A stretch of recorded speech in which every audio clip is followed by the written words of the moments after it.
adoramos, Señor Jesús. Te damos gracias. Gracias, Jesús. Bendito Señor, gracias por ti mismo, por ser quien eres, Señor, por hacer lo que haces, por lo que has hecho en nuestra vida. Gracias, Señor, por esa salvación tan grande que compraste para nosotros. Y gracias por tu promesa de salvarnos hasta el final.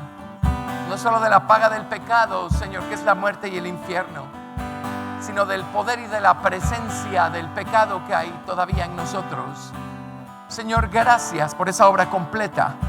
Tú pagaste un precio completo en la cruz del Calvario y tú vas a completar, a perfeccionar esa buena obra que comenzaste en nosotros desde el primer día.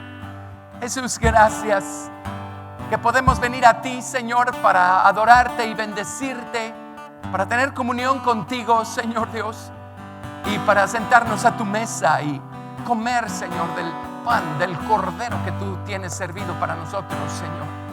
Te damos gracias, te amamos, te adoramos, gracias. Gracias por este día, gracias que podemos ver esta transmisión y ser bendecidos con ese Espíritu Santo omnipresente. Gracias. Oro, Señor Dios, que el peso de tu gloria, el acopio de tu gloria, Señor, se deje sentir en cada corazón, en cada hogar. Señor, santifica cada vida, Señor, cada hogar, cada familia con tu presencia. Santifica esos hogares con la gloria de tu nombre, Señor. Bendito Dios, y santifica más y más nuestro corazón, nuestra mente con tu preciosa palabra. Señor, gracias, te amamos, te adoramos. Gracias, gracias por este día y por lo que tienes para nosotros hoy. Te bendecimos y te damos toda la gloria, Señor. Gracias. Bendito Dios, bendito Dios. Gracias, Señor. Amén, amén. Gracias, Jesús. Gracias a Dios. Gracias a nuestros músicos acá. Dios los bendiga. Una vez más, bienvenidos. Gracias a Dios por Jesucristo, nuestro Señor, nuestro amo y nuestro dueño. ¿Saben? Dios hizo al hombre recto, pero ellos buscaron muchas perversiones. Eso lo dice su Biblia. Dios hizo una obra perfecta y Dios hizo al hombre a su imagen, conforme a su semejanza. Y Dios le dio al hombre el ministerio, la responsabilidad y el privilegio de gobernar, de señorear sobre toda la creación, toda la demás creación de Dios. La intención de Dios es que el hombre fuera en su mundo natural, físico, lo que Dios es en el mundo espiritual, sobrenatural. La serpiente estaba allí y con ayuda de la serpiente el hombre hizo unas elecciones terribles y allí comenzaron los problemas de la humanidad. ¿Sabía Dios que el hombre iba a elegir mal? Por supuesto que sí. ¿Qué creen? Ya tenía trazado su plan. Ya había ungido como rey desde la eternidad Kedem al Señor Jesucristo. Yo lo había ungido para ser él no solamente el Señor y el amo de todo, sino el redentor de todas las cosas. Jesús significa Jehová Salvador. Si nada se hubiera perdido, nada hubiera necesitado salvación. Así es que Dios no hubiera podido darse a conocer a sí mismo con ese nombre que es sobre todo nombre, que se nombra en los cielos, en la tierra y debajo de la tierra. Así es que el hombre haya elegido mal, le dio a Dios puerta abierta para poder revelarse al hombre de la manera más personal en la que Dios puede revelarse, y esto es como el Salvador de todos nosotros. Gracias a Dios por Cristo Jesús, Señor nuestro. Así es que los problemas del hombre comenzaron en el jardín del Edén. Cuando llegó la serpiente llegó con toda su capacidad de maldad, de engaño, de error. La serpiente tiene 7 cabezas. En un momento confirmamos esta verdad en las Escrituras. Gracias. Y la serpiente llegó con estas cabezas, ¿verdad? A influir de tal manera en la mente y en el corazón, primero de la mujer, después del hombre, que terminó llenándolos de tinieblas, de oscuridad, terminó corrompiendo sus corazones, su voluntad, su mente, su naturaleza. Pero el hombre inmediatamente quedó sujeto a tener que ser redimido o a poder ser redimido. Así es que, como les digo, Dios ya tenía preparado a aquel que sería el pariente sanguíneo que iba a estar dispuesto a pagar el precio para nuestro rescate. Amén. Pero desde entonces el problema del hombre no es lo que esté sucediendo afuera del hombre.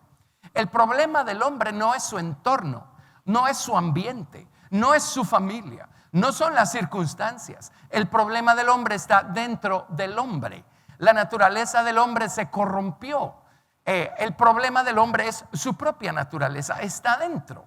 La serpiente sembró esta semilla con su propia esencia, con su propia naturaleza dentro de los hombres. Y esto dio origen a lo que se llama el cuerpo del pecado, la mente carnal, la mortalidad humana. Así es que desde entonces el hombre, por supuesto, sigue lidiando con Lucifer y todos sus ejércitos allá afuera. Pero el hombre también tiene que lidiar con él mismo y con esa naturaleza serpentina que quedó implantada en el fondo del corazón y de la voluntad humanas desde el jardín del Edén. Así es que el Señor Jesucristo, cuando viene a rescatar, a redimir a los hombres, el Señor Jesucristo primero nos rescata de la culpa del pecado, de la paga del pecado. El Señor Jesucristo pagó el precio que al hombre le correspondía pagar, muriendo Él, tomando nuestro lugar en la cruz del Calvario. La paga del pecado es muerte. Alguien tenía que morir para saldar la cuenta. Por supuesto, un injusto no podía morir por otro injusto.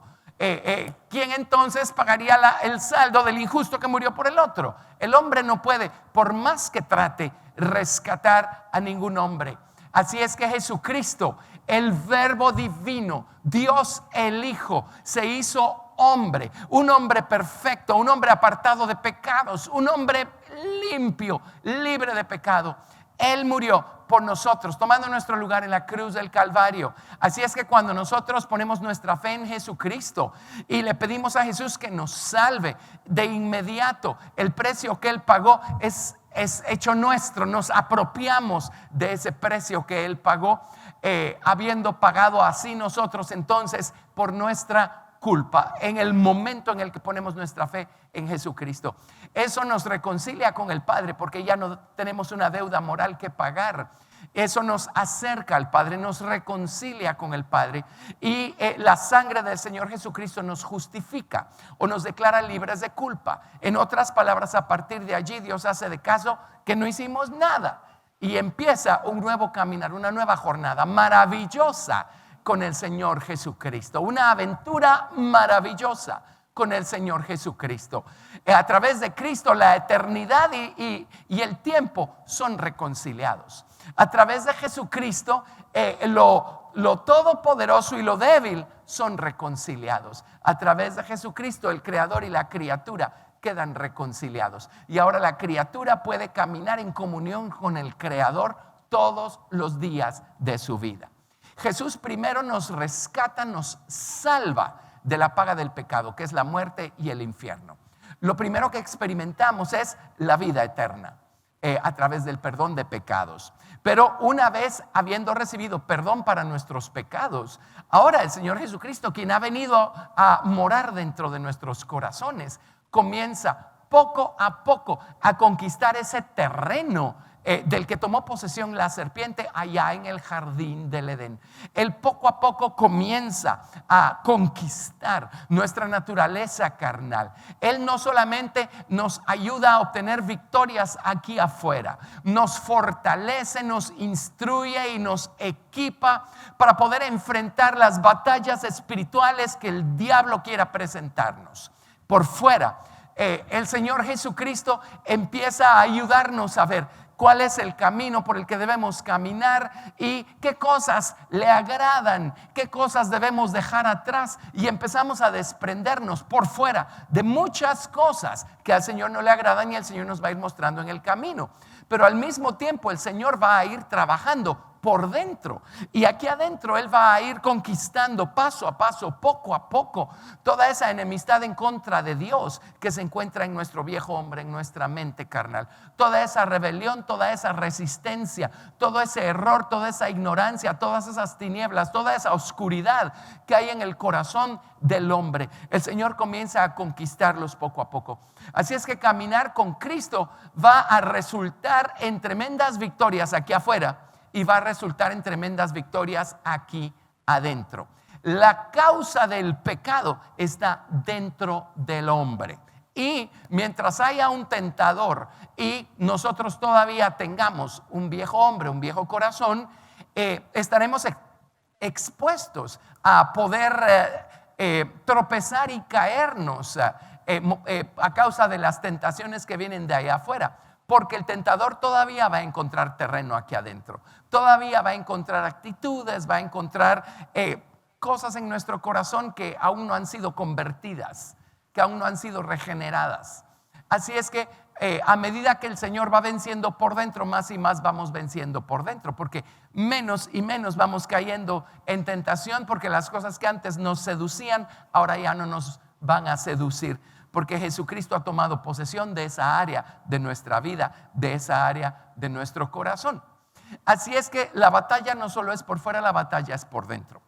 Hemos estado estudiando en Ezequiel capítulo 47 el río de vida y la experiencia que Ezequiel el profeta tuvo con estas aguas, con este río. Hemos aprendido cómo Jesucristo mismo lo dijo: si bebemos de esas aguas vamos a tener vida eterna, vida abundante.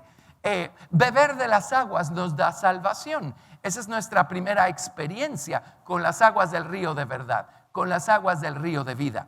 Pero una vez hemos bebido de esas aguas, el Señor espera que el gusto por esas aguas toque fibras en nuestro corazón y en nuestra voluntad, y digamos: yo no solo quiero beber de esas aguas, yo quiero meterme a las aguas, yo quiero meterme al río. Y entonces empezamos a meternos en el río. Y poco a poco comienzan a ser transformadas más cosas en nosotros, por fuera y por dentro. Pero hemos estudiado en Ezequiel 47 que cuando las aguas están hasta los tobillos, el río todavía se puede pasar. Las aguas tienen que ir creciendo de nivel. Cuando las aguas llegan a nuestras rodillas, el río todavía se puede pasar. Cuando las aguas llegan hasta los lomos, el río todavía se puede pasar. Ciertamente, a esas alturas Dios ha tocado, transformado, convertido muchas áreas de nuestra vida. A esas alturas nos hemos convertido en creyentes un poco más maduros que al principio. Somos personas que ya sabemos conducirnos de una manera más madura, más sólida en este camino. Sabemos enfrentar nuestras batallas, sabemos pelearlas, sabemos muchas cosas, pero el río todavía se puede pasar. Si son tan amables, regresemos a Ezequiel 47, verso 3. Ezequiel 47, verso 3.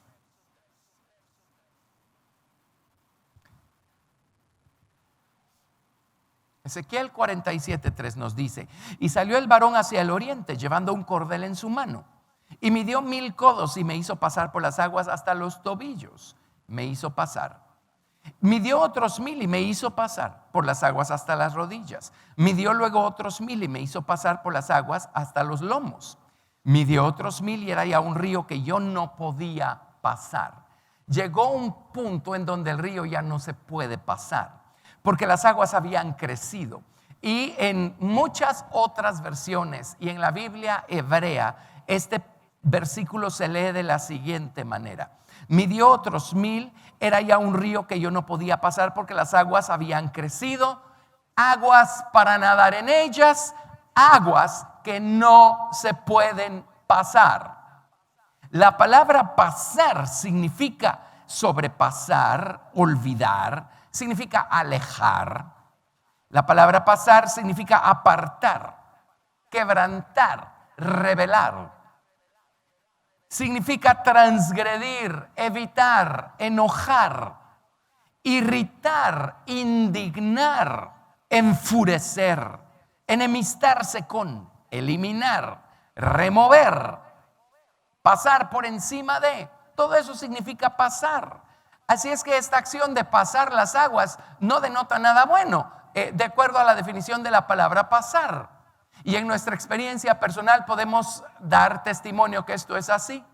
Cuando empezamos a caminar con Cristo, un lado de nosotros está tan feliz, tan emocionado, pero hay otro lado de nosotros que resiste, que resiente, especialmente cuando la palabra de Dios viene como una espada y busca separar, ¿verdad? Nuestro lado carnal de nuestro lado espiritual, y viene la palabra de Dios como lámpara, y viene Dios y le pone la lámpara a nuestro hombre natural y a nuestras malas actitudes, a nuestras malas inclinaciones, y viene el Señor con voz de trompeta y nos dice: eso se tiene que ir si quieres seguir caminando. Cuando amamos al Señor con todo el corazón, vamos a entregárselo sin titubear. Si Jesús no lo quiere, yo no lo quiero. Si al Señor no le agrada, a mí no me agrada tampoco. Ten, Señor, te lo entrego, te lo rindo, y seguimos caminando. Pero vamos a encontrarnos con que hay una resistencia en nosotros. No es algo consciente, no es algo voluntario, y sin embargo allí está. Vamos a encontrarnos con que podemos estar muy adentro en las aguas del río de la palabra de Dios, en las aguas de la voluntad de Dios, en las aguas de su naturaleza, y de repente un día la corriente trae consigo algo que nos golpea, algo que no nos agrada, algo que no nos gusta, y lo resentimos, nos enojamos. De hecho, cuando tenemos un poquito más de conocimiento, podemos tener la tendencia a decir: Señor, yo no merezco esto. Yo he caminado contigo y he buscado serte fiel, y sé orar, y sé tu palabra la conozco, pero de repente algo se nos sale del control, y ahí está ese resentimiento, ahí está ese enojo en contra de Dios, ese enojo por lo que está sucediendo. Y siempre se levanta el juez injusto que todavía está en nosotros y dice: esto no es justo, tú mereces un mejor trato, esto no está bien.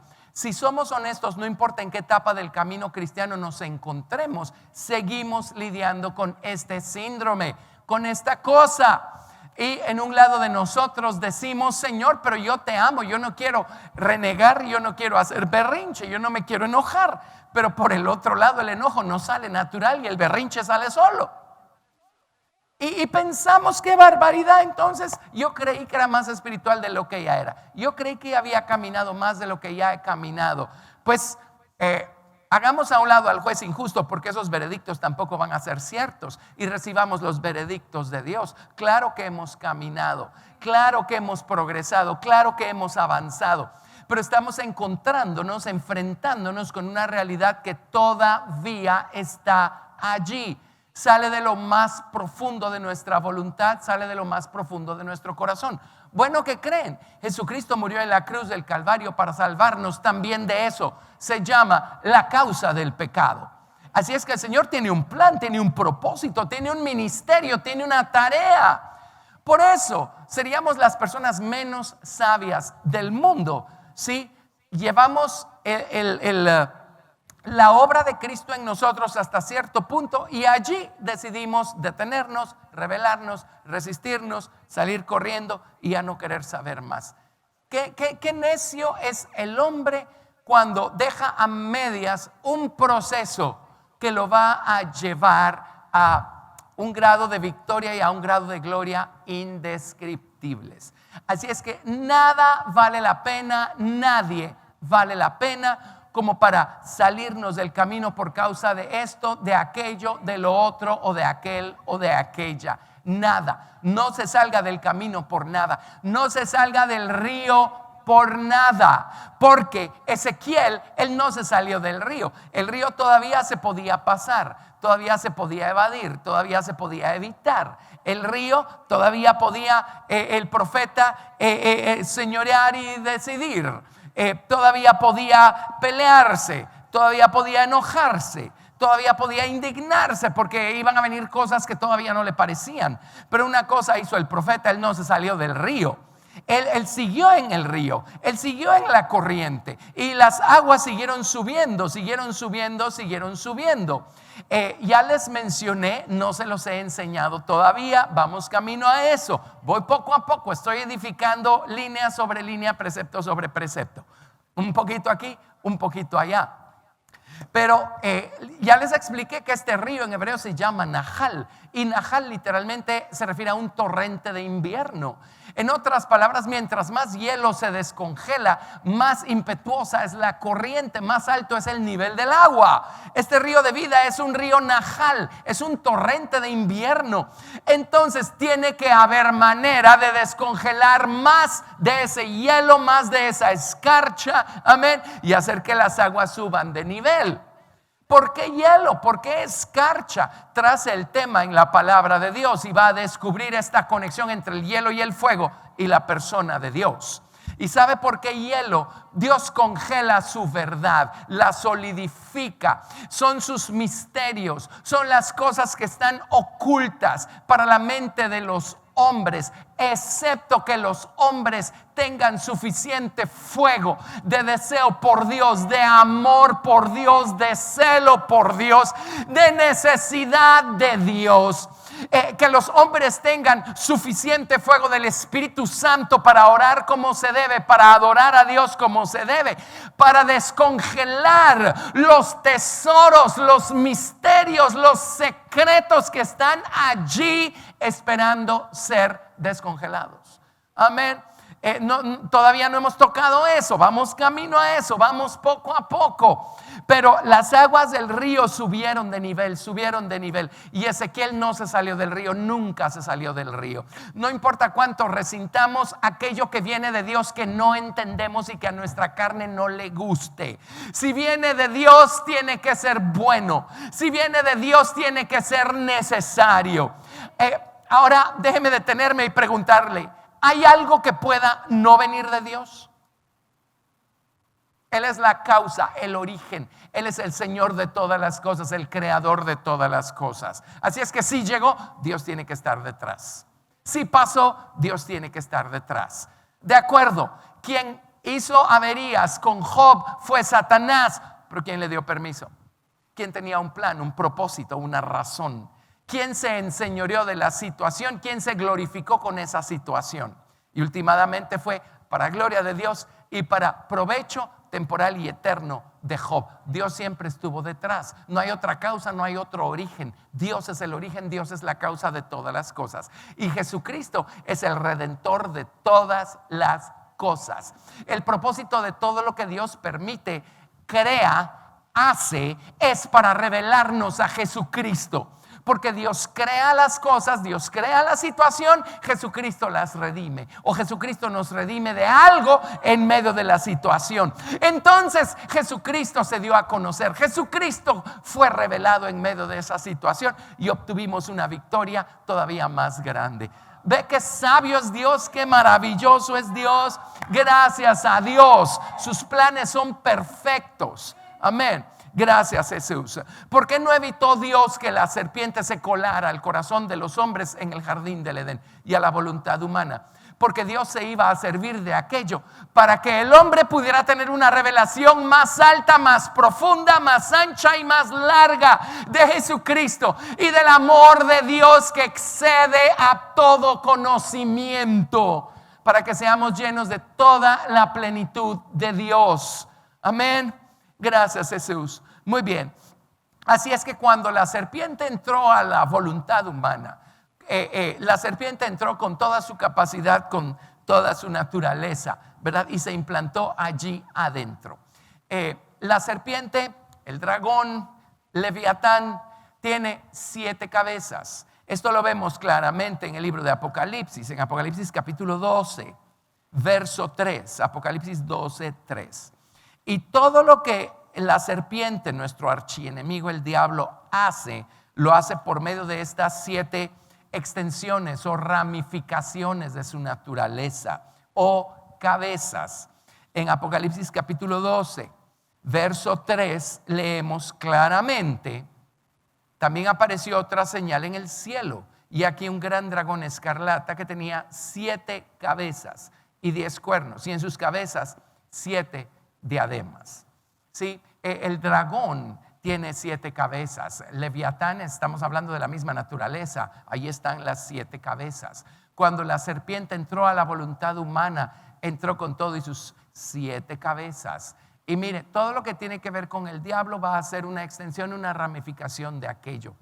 El diablo tiene a su propio, ¿cómo le podemos llamar?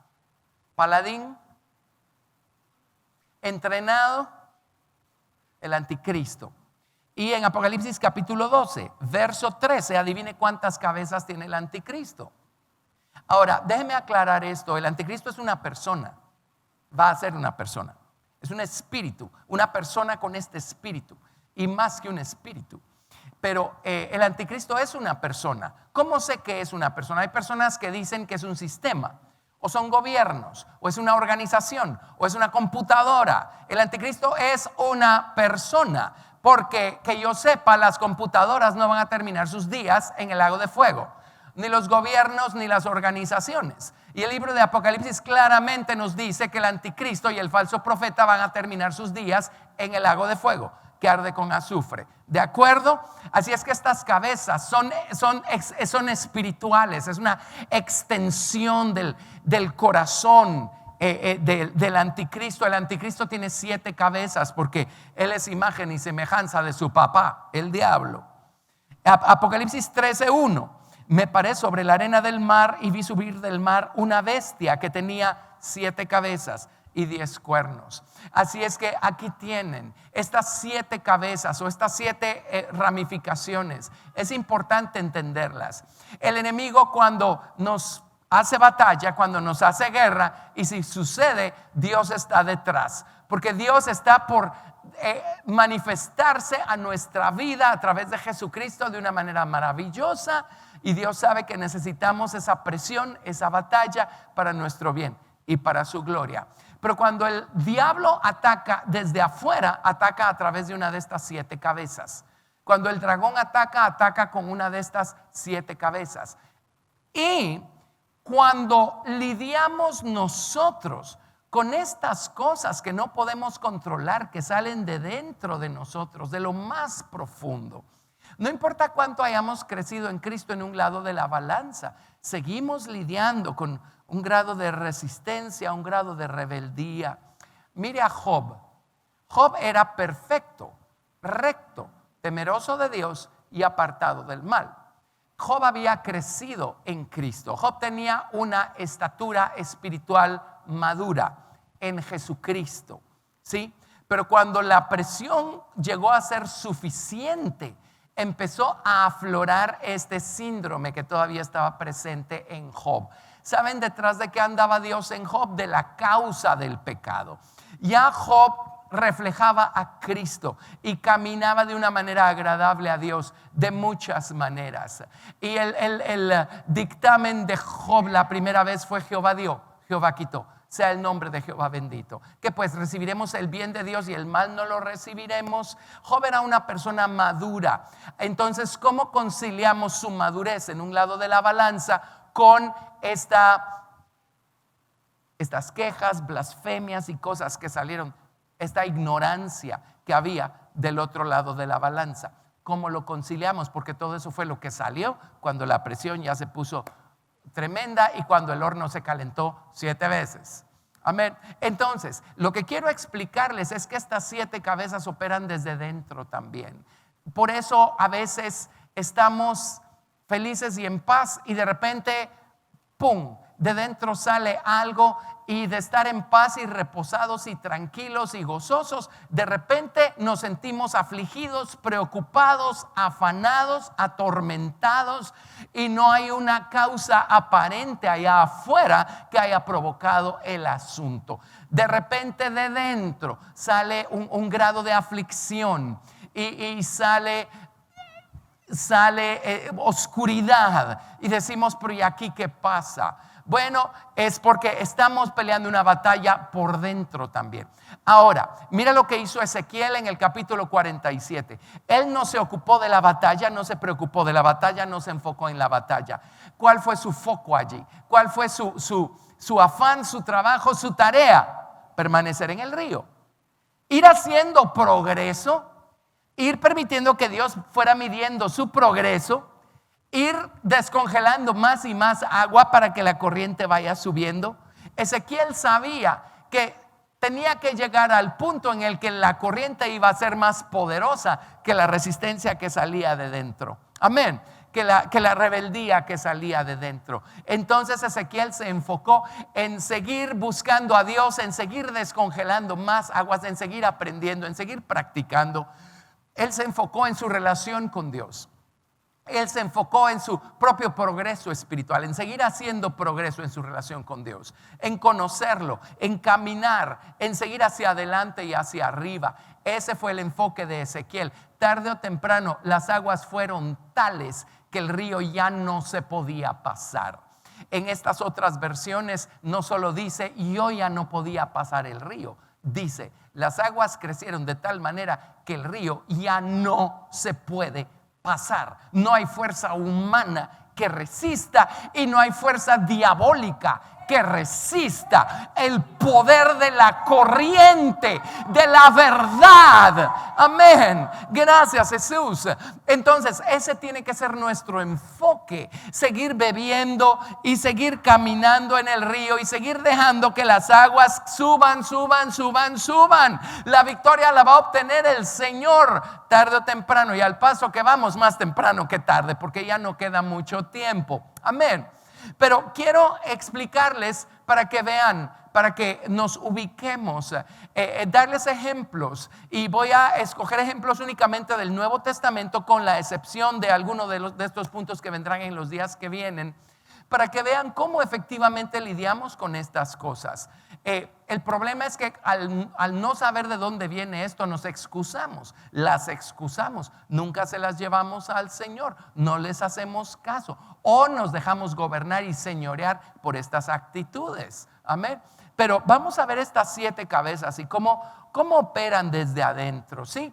Ahora, antes de ver estas 7 cabezas, déjenme recordarles algo. Estábamos en Apocalipsis 12, ¿verdad? Regresemos a Apocalipsis capítulo 5. Apocalipsis capítulo 5, verso 6. Si están temblando porque acaban de descubrir que el dragón tiene 7 cabezas y algo en ustedes está temblando y está diciendo: Dios santo, ¿qué voy a hacer con esas 7 cabezas? Deje de temblar, porque aquí viene la otra pieza de información que necesitamos. Apocalipsis capítulo 5, verso 6. Y mire, y vi en medio del trono y de los 4 seres vivientes y en medio de los ancianos estaba en pie un cordero como inmolado, que tenía 7 cuernos y 7 ojos, los cuales son los 7 espíritus de Dios enviados por toda la tierra. El dragón puede tener 7 cabezas. El Señor Jesucristo, nuestro Redentor, el Cordero de Dios, tiene 7 cuernos y tiene 7 ojos. ¿Saben de qué nos hablan estos 7 cuernos? Hablan de varias cosas, pero nos hablan de poder perfecto. Poder perfecto para acornear cada una de esas 7 cabezas del dragón. Poder perfecto para vencer estas actitudes que salen de dentro, que provienen de esa semilla que sembró el enemigo en el jardín del Edén, en el fondo de la voluntad de los seres humanos. Amén. Y estos 7 cuernos nos hablan de alabanza perfecta también. Las alabanzas perfectas del Hijo de Dios hacia su Padre. Pues Cristo está en nosotros, así es que por medio de Cristo podemos darle alabanzas perfectas al Padre. Amén. Y seguir caminando, seguir nadando en las aguas del río, sin renegar, sin enojarnos, sin resistirnos, hasta que las aguas prevalezcan y el río ya no se pueda pasar. Amén. 7 cuernos. Y además el cordero tiene 7 ojos. ¿De qué nos hablan los 7 ojos? Visión perfecta, entendimiento perfecto, conocimiento perfecto. El Señor Jesucristo sabe de manera perfecta, precisa, cuál es la causa de nuestro mal, de dónde provienen estas actitudes y estas batallas que se levantan de dentro. Él sabe exactamente qué necesita derrotar en nosotros, qué terreno aquí adentro necesita conquistar en nosotros. Él lo ve todo con visión perfecta, con entendimiento perfecto. Amén. Con conocimiento perfecto. Es que yo no sé si el Señor sabe cuánto me está doliendo, cuánto estoy padeciendo. Mire, Él tiene visión perfecta. ¿Cómo no va a saber? Uno es el que no sabe, uno es el que no entiende el propósito detrás de todas las cosas placenteras o dolorosas que el Señor manda a nuestra vida y las pone en nuestro camino. Pero el Señor lo entiende y todo tiene un propósito. Amén.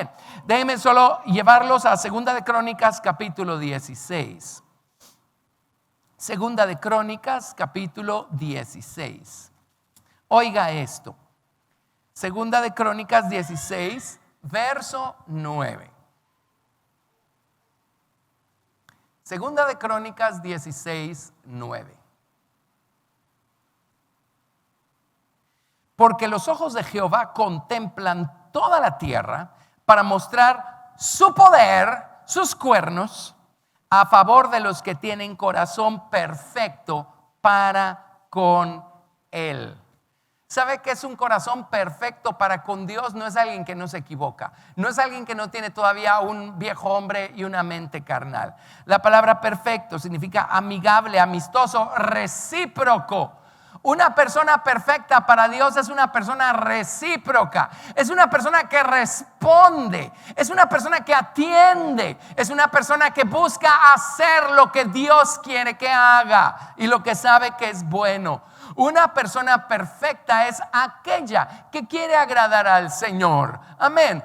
No es una persona que ya no tenga vieja naturaleza, porque de esas no existen aquí abajo sobre la faz de la tierra. Amén. Así es que los ojos de Dios están recorriendo toda la tierra y los ojos del Señor se fijan en aquellos que están respondiéndole a Dios, en aquellos que son recíprocos. Amén. Los ojos de Dios están esperando ver a alguien que está diciendo: Señor, aquí estoy viendo algo que está saltando de mi corazón y no sé qué hacer con eso, Señor, ayúdame. Pues esa es una persona perfecta de acuerdo a la definición. Adivine qué, es sobre esa persona que el Señor fija sus ojos y con los ojos vienen los cuernos. Allí tenemos a un candidato para la victoria. Usted clame a Dios y el Señor hace lo demás y el Señor le da la victoria. Amén.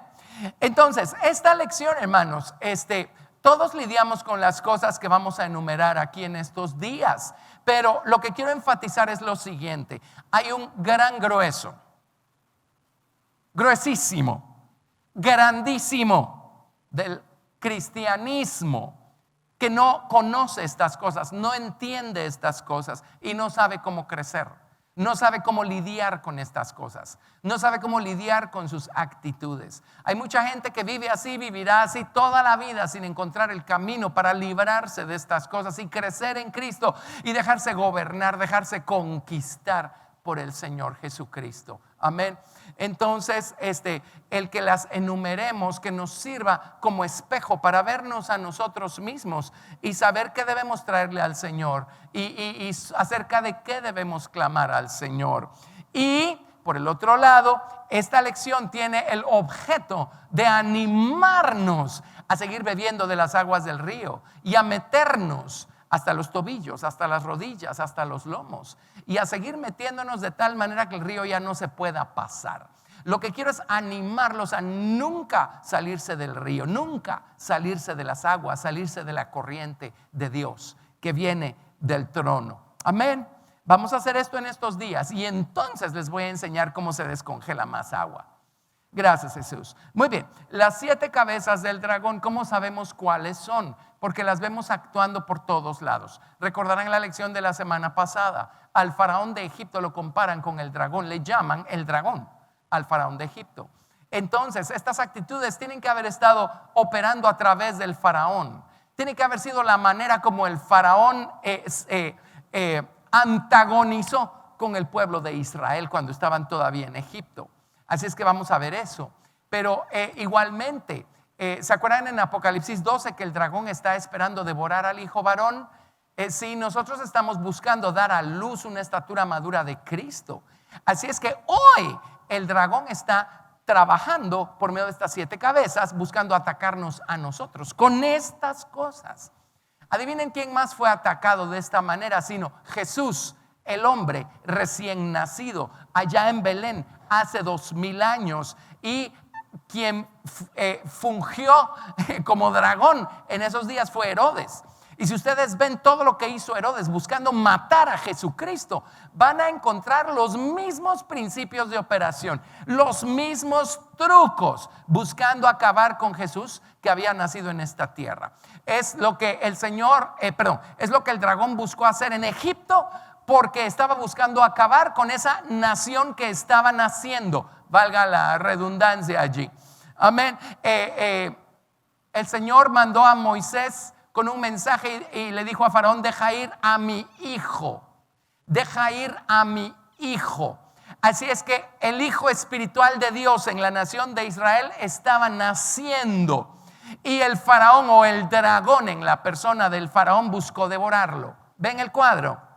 Hace 2000 años Jesús, el Hijo de Dios, nació, y el dragón buscó devorarlo a través de Herodes. Y hoy estamos gimiendo con dolores de parto, buscando dar a luz una estatura madura de Cristo en nosotros. Adivinen qué, el dragón está buscando devorar eso. Así es que esta batalla sigue rampante. Seguimos enfrentando estas cosas, pero no solamente enfrentamos esta oposición de afuera. Nos encontramos con que de repente de dentro saltan también estas cosas. Así es que creo que va a ser muy importante refrescar estas lecciones. Hace muchos años estudiamos estos principios cuando hicimos las jornadas de Israel, cuando estudiamos el libro de Apocalipsis, pero nos enfocamos más en el ataque que viene de fuera. Hoy quiero enfocarme en cómo se levanta esto de dentro, de nuestra mente carnal, de nuestro viejo hombre, de nuestro viejo corazón. Amén. Las 7 cabezas son estas: blasfemia. Número 2, rebelión. El orden en un sentido no importa. Número 3, engaño. Número 4, encantamiento.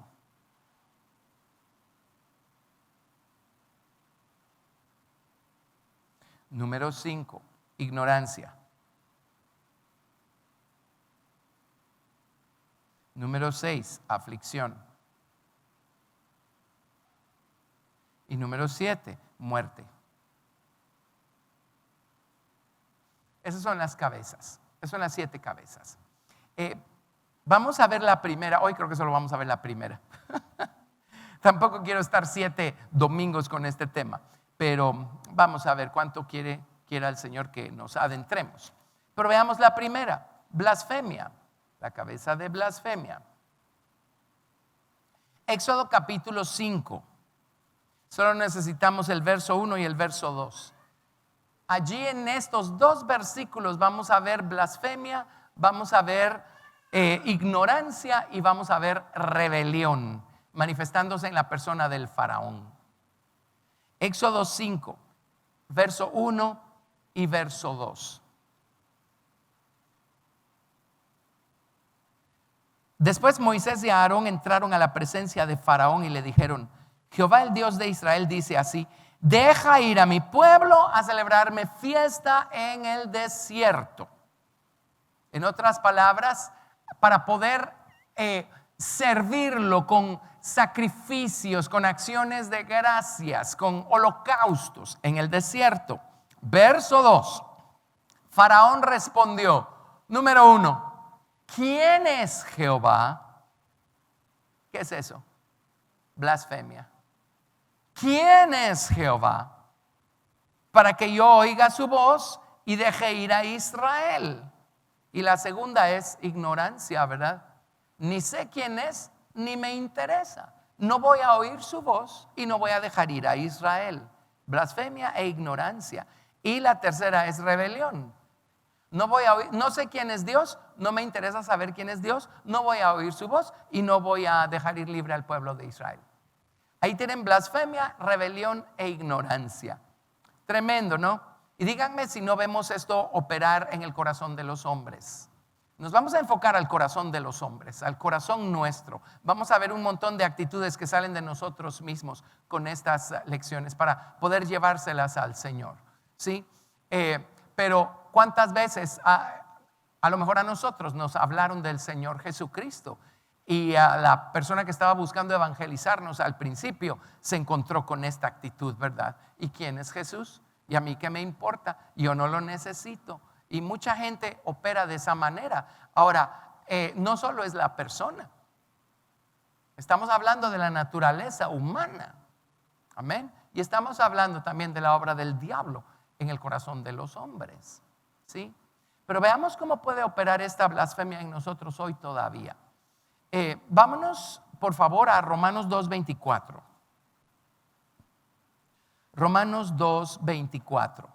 Esto es lo que hace que el río todavía se pueda pasar cuando las aguas no han crecido lo suficiente.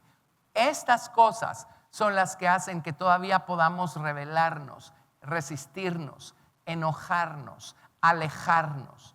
Estas son las cosas que nos hacen dar la media vuelta y dejar el camino y no dejar que el Señor complete su obra en nosotros. Estas cosas salen de dentro. Así es que concentrémonos en blasfemia. Voy a poner aquí número 1, blasfemia.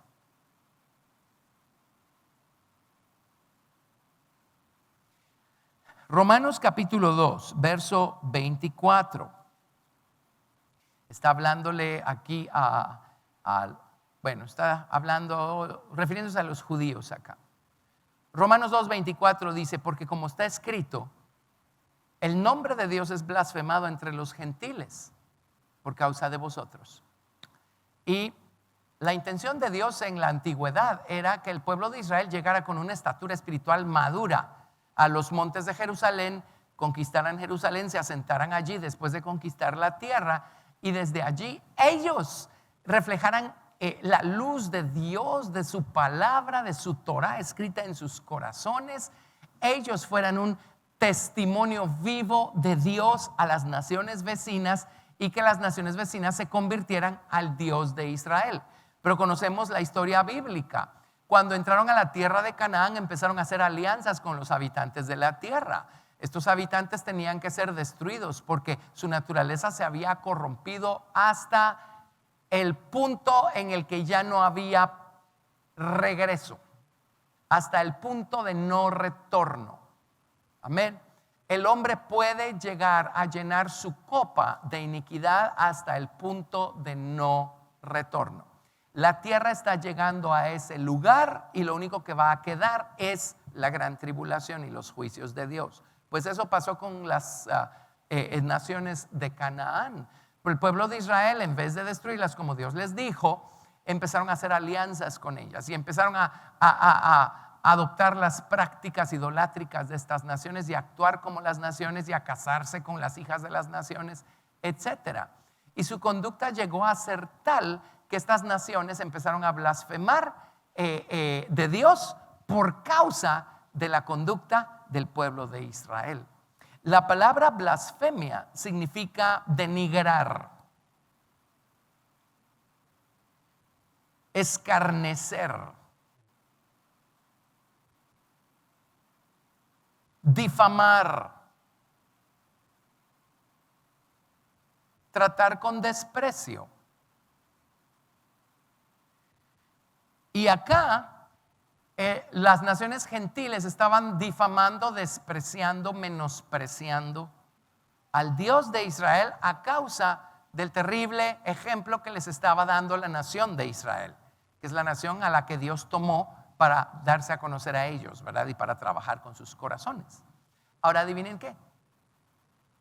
Hoy en día, el mundo secular allá afuera menosprecia y difama, trata con desprecio a Dios a causa de la conducta de los cristianos.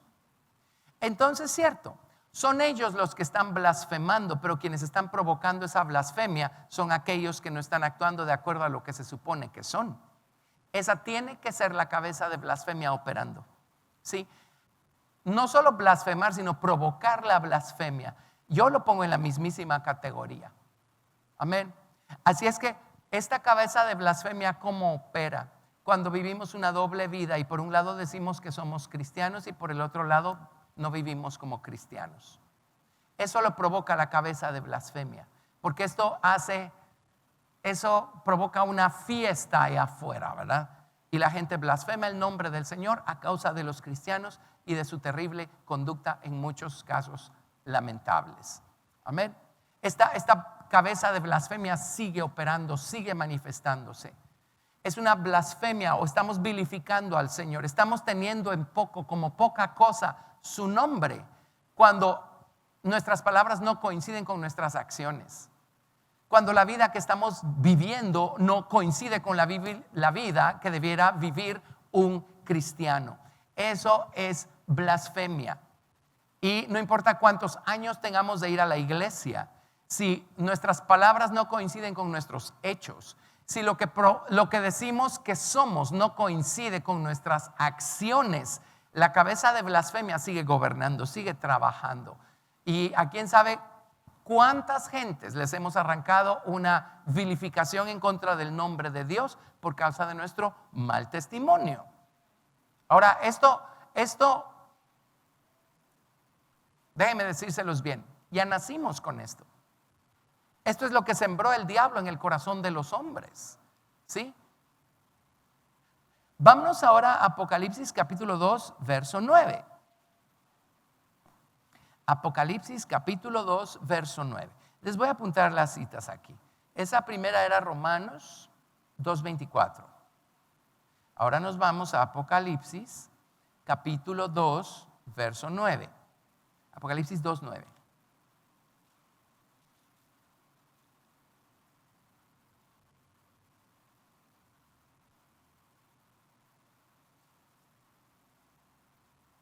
Yo conozco tus obras y tu tribulación y tu pobreza, pero tú eres rico.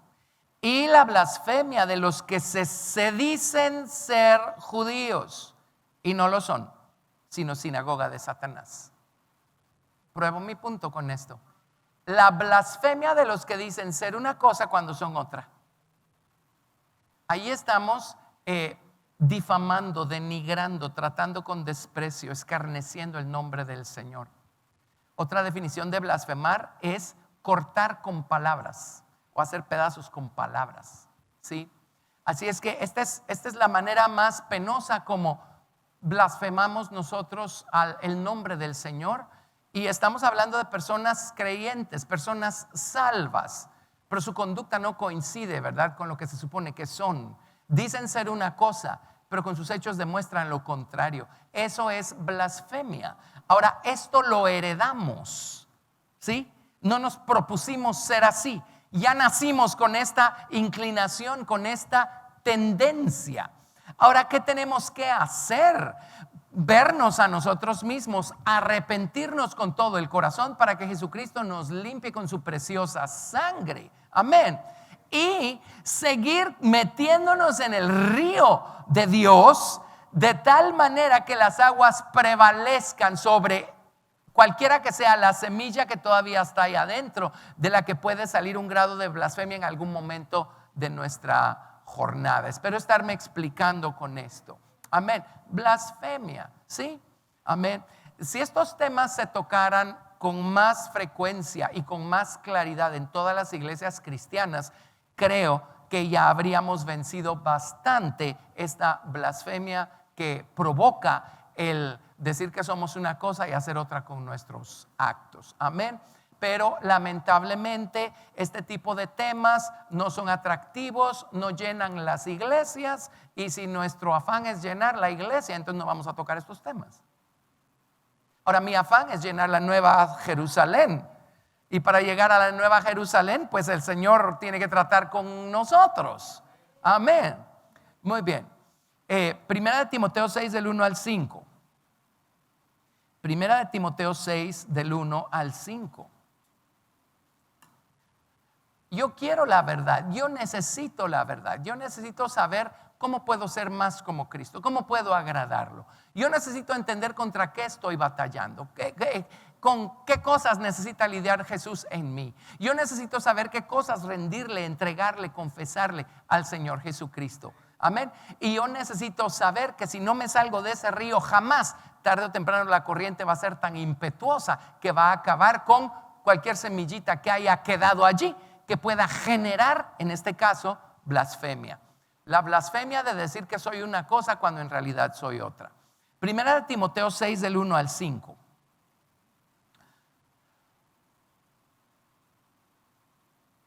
Vamos a ver. Todos los que están bajo el yugo de esclavitud tengan a sus amos por dignos de doble honor, para que no sea blasfemado el nombre de Dios y la doctrina. ¿Saben qué otra cosa provoca o genera blasfemia? El que un creyente no sepa ponerse debajo de cualquier forma de autoridad que Dios ha puesto sobre él. Blasfeman en contra de Dios, blasfeman en contra de la palabra de Dios. Amén. Y en el pasado las personas buscaban contratar en sus empresas, en sus oficinas, a gente cristiana porque sabían que estaba garantizado un testimonio impecable y una vida recta. Amén. Y sabían que iban a tener un resultado maravilloso, el deseado, ¿sí? Lamentablemente más y más escucha uno cosas como, pero que no sea cristiano, porque dicen que son una cosa y al final resultan siendo y haciendo otra cosa, ¿sí? Todo esto proviene de esta cabeza de blasfemia que está en el fondo de la voluntad humana. Amén. Así es que en el pasado estudiamos cómo las presiones que vienen de afuera pueden sacarnos blasfemia a nosotros, pero ahorita quiero enseñarles cómo esto está dentro. Amén. Tenemos que lidiar con eso. Ok, ese era 1 Timoteo capítulo 6 del 1 al 5. Me falta del 4 al 5, verso 2. Y los que tienen amos creyentes, no los tengan en menos por ser hermanos, sino sírvanles mejor por cuanto son creyentes. Y amados los que se benefician de su buen servicio. Esto enseña y exhorta. Si alguno enseña otra cosa y no se conforma a las sanas palabras de nuestro Señor Jesucristo y a la doctrina que es conforme a la piedad, está envanecido, nada sabe y delira acerca de cuestiones y contiendas de palabras de las cuales nacen envidias, pleitos, blasfemias, malas sospechas, disputas necias de hombres corruptos de entendimiento y privados de la verdad, que toman la piedad como fuente de ganancia. Apártate de los tales. Y es muy penoso, pero cuando empezamos en todas las naciones del mundo a recibir instrucción por parte de nuestros respectivos gobiernos acerca de cómo conducirnos y cómo comportarnos a causa de la pandemia mundial, a mí me dio mucha pena leer historias de congregaciones en donde los pastores decían, no, nosotros no vamos a hacerle caso a nuestras autoridades civiles, vamos a seguir haciendo nuestros servicios. Y hubo casos en donde de uno de esos servicios se contagiaron 200 personas y contagiaron a toda su comunidad. Ahora, ¿qué cosa? Porque nuestra mente carnal nos hace creer que no hacerle caso a las autoridades es ser espirituales, cuando es todo lo contrario. Y cuando la gente empieza a vilificar a los creyentes por conductas como esas, a quien están vilificando es al Señor de los creyentes. Amén. Así es que no solo arrancar blasfemia de la boca de otros,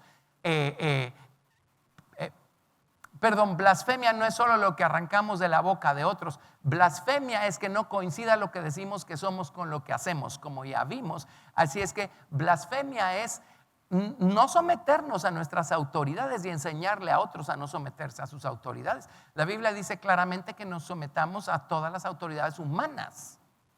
Lo dice, fueron puestas por Dios. Amén. Entonces aquí tienen, tremendo. Díganme si esto no está presente pues en el corazón de, estoy hablando de creyentes. Tito capítulo 2, verso 5. Tito capítulo 2, verso 5.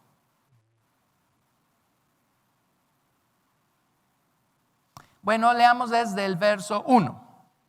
Y sigue hablando acerca de esta soberanía que Dios establece sobre nosotros por medio de autoridades humanas o personas que están sobre nosotros. Tito 2:1. Pero tú habla lo que esté de acuerdo con la sana doctrina, que los ancianos sean sobrios, serios, prudentes, sanos en la fe y en el amor, en la paciencia.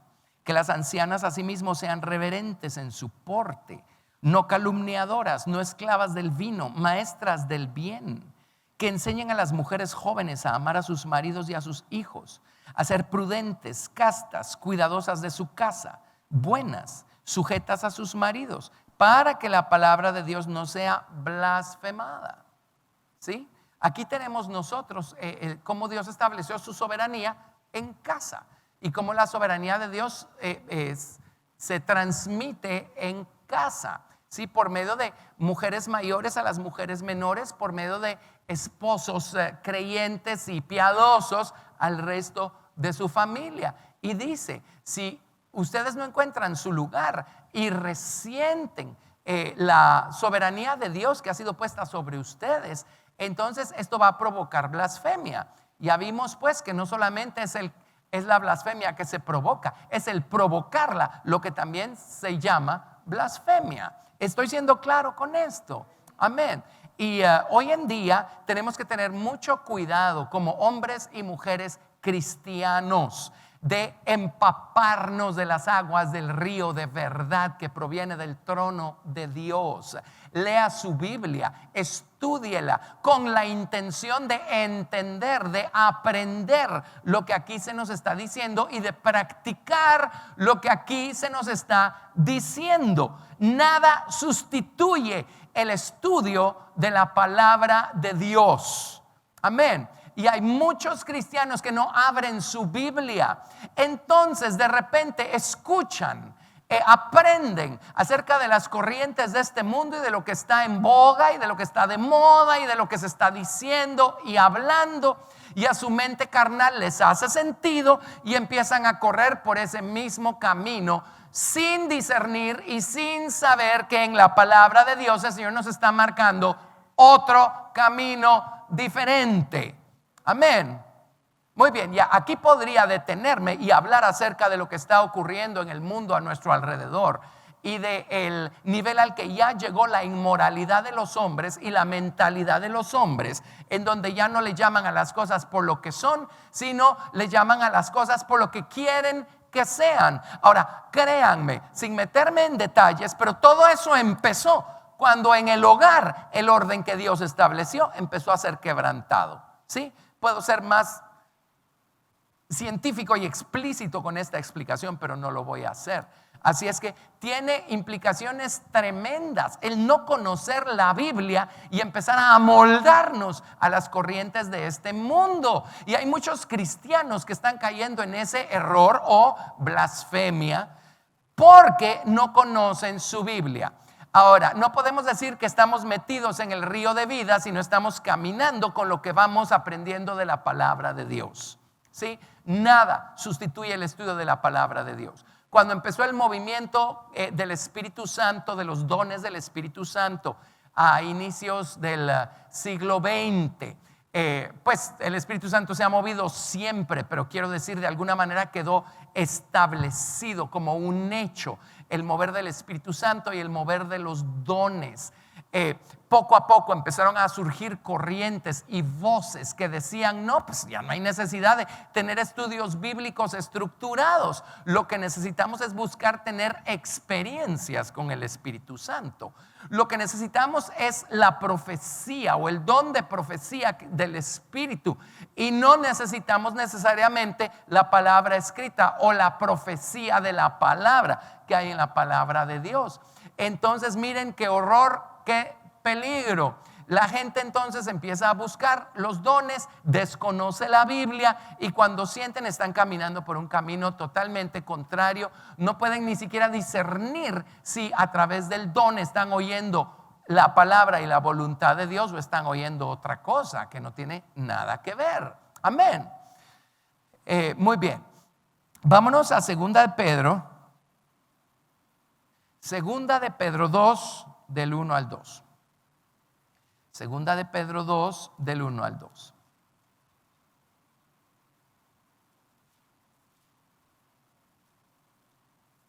Segunda de Pedro 2, del 1 al 2.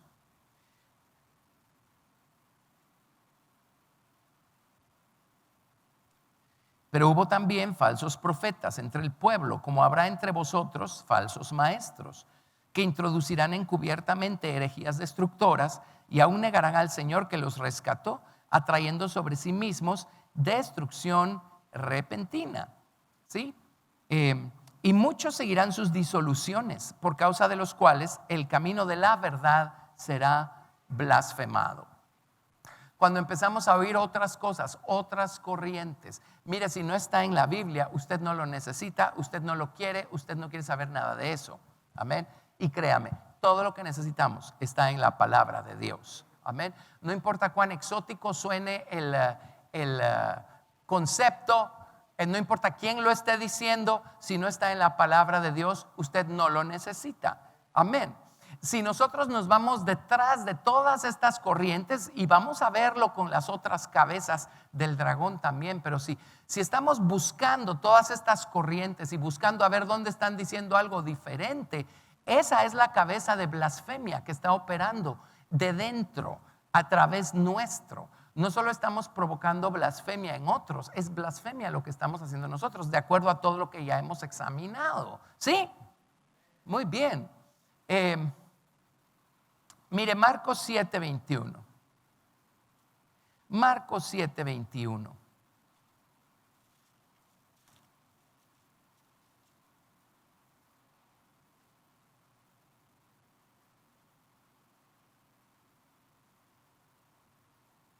Porque de dentro del corazón de los hombres salen los malos pensamientos, los adulterios, las fornicaciones, los homicidios, los hurtos, las avaricias, las maldades, el engaño, la lascivia, la envidia. Y aquí está la blasfemia. Aquí lo tradujeron como maledicencia. Esa es blasfemia. La maledicencia, la soberbia, la insensatez. Todas estas maldades de dentro salen y contaminan al hombre. ¿Sí? ¿Cómo nos conseguimos todas esas maldades? Pues nacimos con ellas en el jardín del Edén. El primer Adán fue el que nos hizo el favor. Esa es la naturaleza humana. Así es que cuán naturalmente blasfemamos sin ni siquiera darnos cuenta.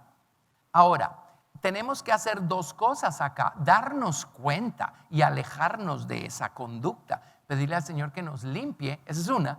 Y la otra es seguir bebiendo de las aguas del río y meternos en el río hasta que este río transforme nuestra conducta, los tobillos, forme una vida de oración sólida, las rodillas, y nos ciña los lomos con determinación, los lomos, y seguir adelante hasta que las aguas nos cubran y ese río ya no se pueda pasar.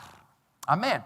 Y el Señor haya vencido pues la causa o el origen de esta conducta que la Biblia le llama blasfemia. Efesios 4:31. Efesios 4:31.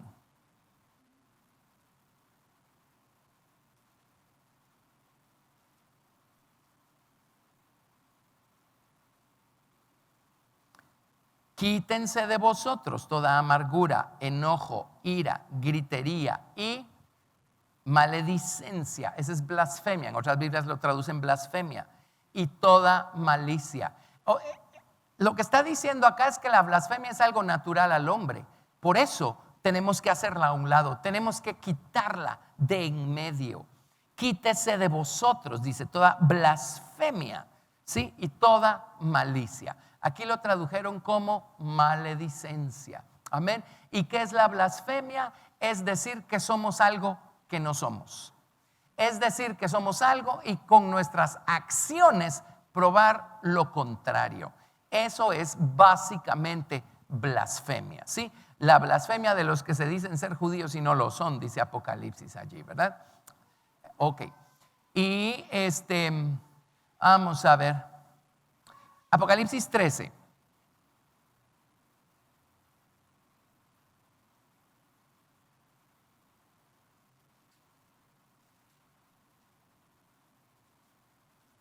Del 1 al 6.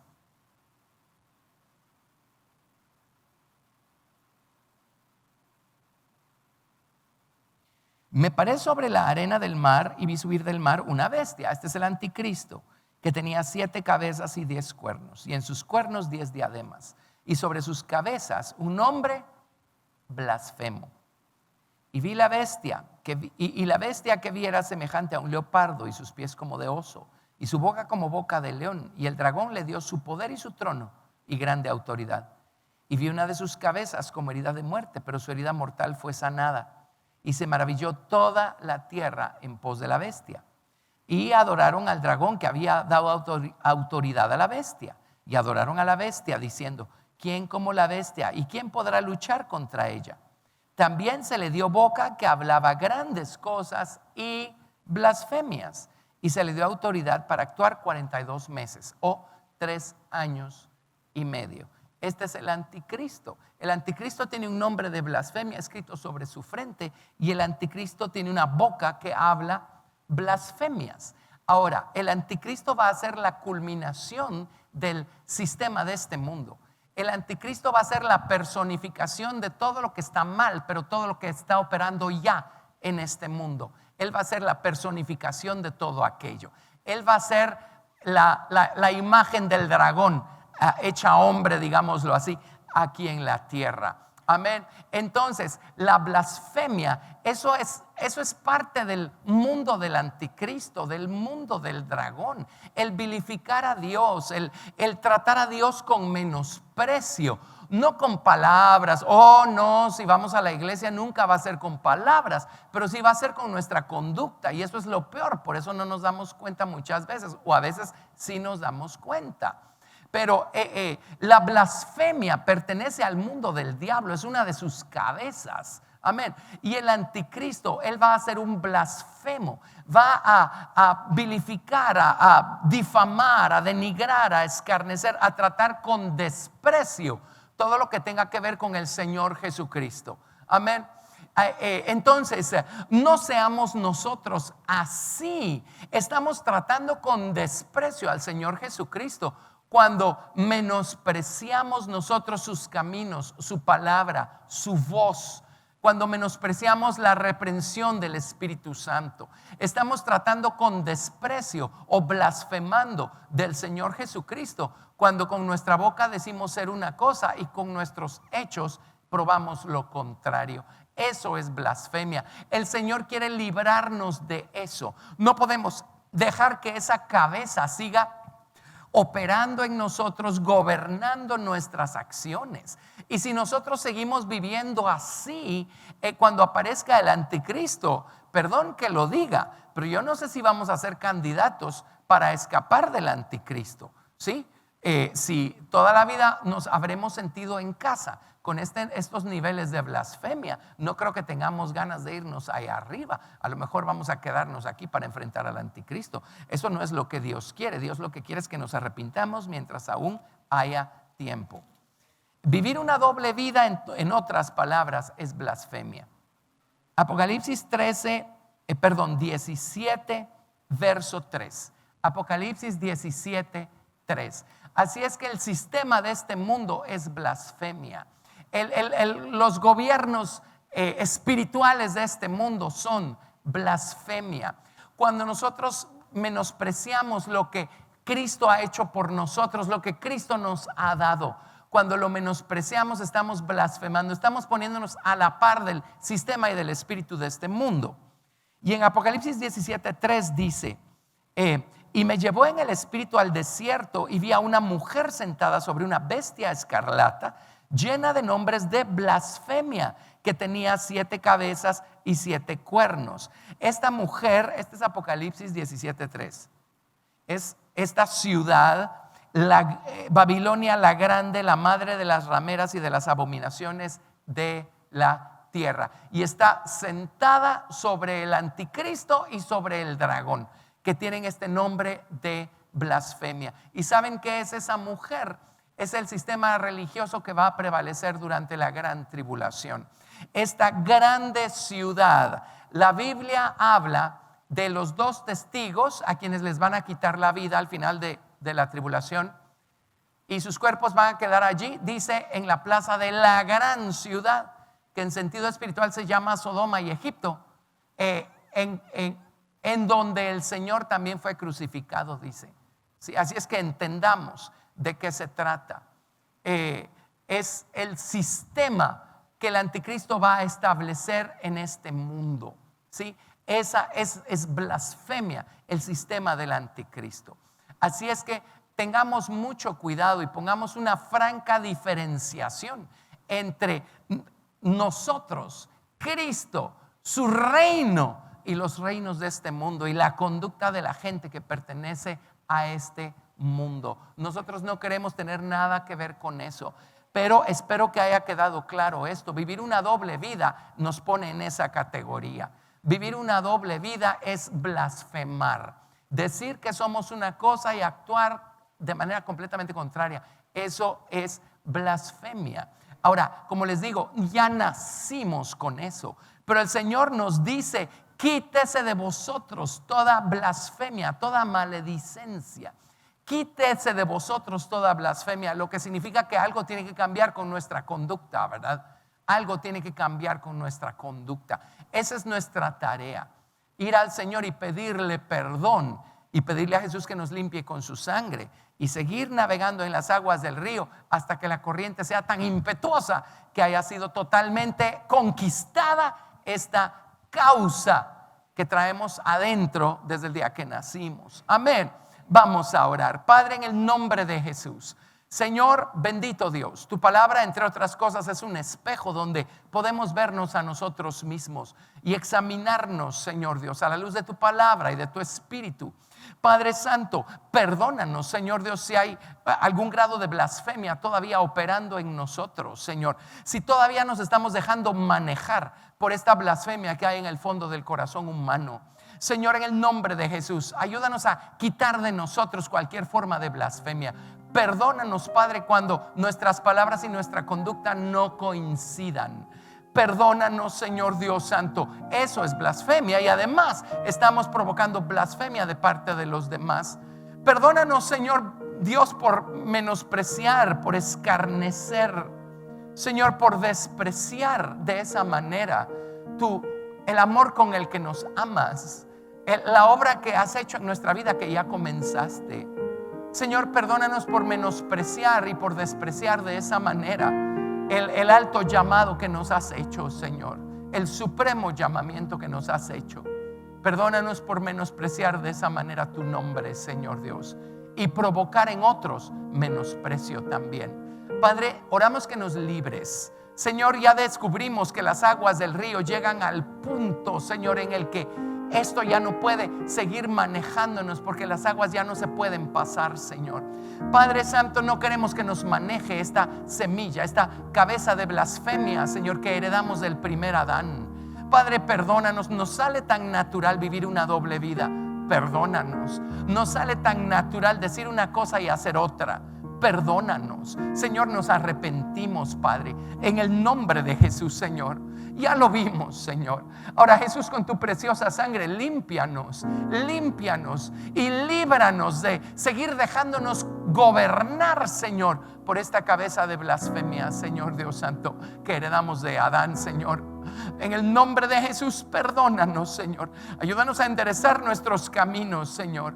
Limpia nuestro corazón, Señor Jesús. Y para lo demás confiamos en ti, Señor. Ayúdanos a mantenernos en el río. Que las aguas crezcan de nivel hasta que el río ya no se pueda pasar. Hasta que las aguas ganen, triunfen, prevalezcan sobre esta cabeza de blasfemia. Y esta ya no nos gobierne, ya no nos maneje, ya no nos sojuzgue. Señor, en el nombre de Jesús nos arrepentimos. Límpianos, líbranos, te lo rogamos, Señor. Oh Jesús, gracias por ayudarnos a entender mejor, Señor, contra qué estamos batallando. Gracias por ayudarnos a vernos a nosotros mismos, Señor Jesús. Oh Señor Jesús, pues perdónanos y límpianos. Límpianos, te lo rogamos. Límpianos, te lo suplicamos. Límpianos, Señor Jesús. Gracias por tu precioso nombre, por tu preciosa sangre, por estas aguas de verdad, Señor Dios, que proceden de tu trono. Señor Jesús, lávanos. Con esas aguas, lávanos. Lávanos, Señor, de esta forma de maldad, Señor. Bendito, Señor, que es tan natural al ser humano. límpianos, límpianos, límpianos. Te lo rogamos, Jesús, te lo rogamos. Y sánanos, Señor, sánanos. Que esta cabeza ya no gobierne sobre nosotros, que esta blasfemia ya no gobierne sobre nosotros. Señor, en el nombre de Jesús, gracias, gracias, te adoramos, gracias, bendito Señor, gracias. Y sugiero que al finalizar esta transmisión sigamos orando un momento allá en casa, sigamos buscando al Señor, sigamos rebuscando en los rincones de nuestro corazón donde esta cabeza de blasfemia está todavía enseñoreándose de nosotros, gobernando sobre nosotros, provocándonos a blasfemar y provocando blasfemia de parte de otros. Nuevamente, blasfemar es denigrar, difamar, tratar con desprecio, con menosprecio, hacer menos. Oh Dios, perdónanos, Señor, por toda la blasfemia que hemos provocado nosotros con nuestra dualidad, Señor. Perdónanos, Señor Jesús, perdónanos, bendito Señor, y ayúdanos, Señor, a traer honra a tu nombre con nuestra vida, con nuestra conducta. Ayúdanos a traer honor a tu nombre, honor a tu nombre. Señor, te lo rogamos, que nuestras palabras y nuestras acciones sean una sola y lo mismo. Señor, te lo pedimos. Gracias, Señor. Gracias, porque ese es trabajo de tu Espíritu Santo y tu palabra, Señor. Gracias, Padre. Bendito Dios, gracias. Ayúdanos a aprovechar bien el tiempo.